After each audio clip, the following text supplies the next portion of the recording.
Dito na 0-10 ako, pero panalo naman. Kaya lang hindi satisfying.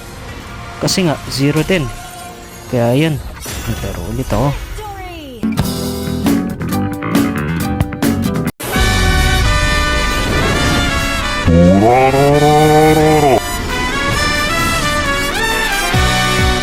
Second game, ang katapat ko dito ay isang dinosaur na sinasakyan ng isang bata.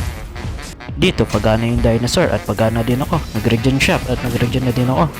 Tapos nakita ko dito si Nana pupunta dito sa akin. Kaya ayun, nagbala kami na palagan yung dinosaur pero pumunta siya sa tower kaya umalis na si Nana. Pero ako naisip ko na palagan pa rin siya.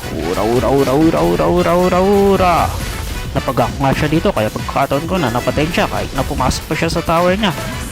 Kaya lang napaga din ako dito kaya nag-revitalize muna ako at naisip ko na i-bait siya dito kaya lang pumunta dito si Nana kaya pumasok siya sa tower kaya pinasok ko na lang din siya sa tower at namatay siya.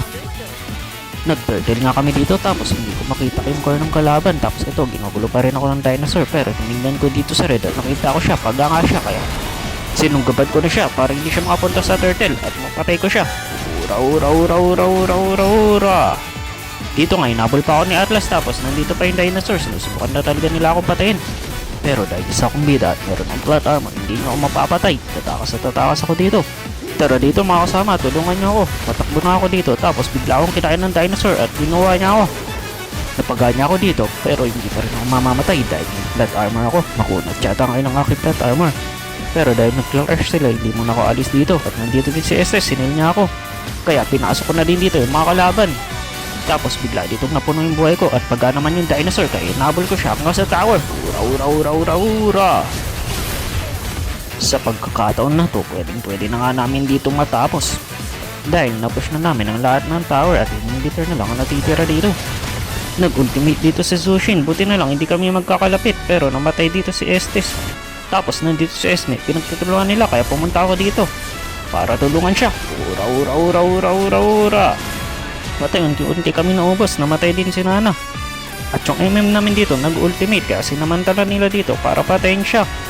Pero dahil nandito na din ako, tutulungan ko na si Iksha, nakapatay nga siya dito pero namatay din siya. Napatay ko nga din dito si Hirara, kala ko mamamatay na ako dito, buti na lang pumunta dito si Esme. Tapos tinarget ko na tong MM para hindi na siya makapreheat. Ura. Nabuhay na nga dito yung mga ibang kasama ko, oras na para tapusin namin to. Tara mga kasama, tapos na sa atin to.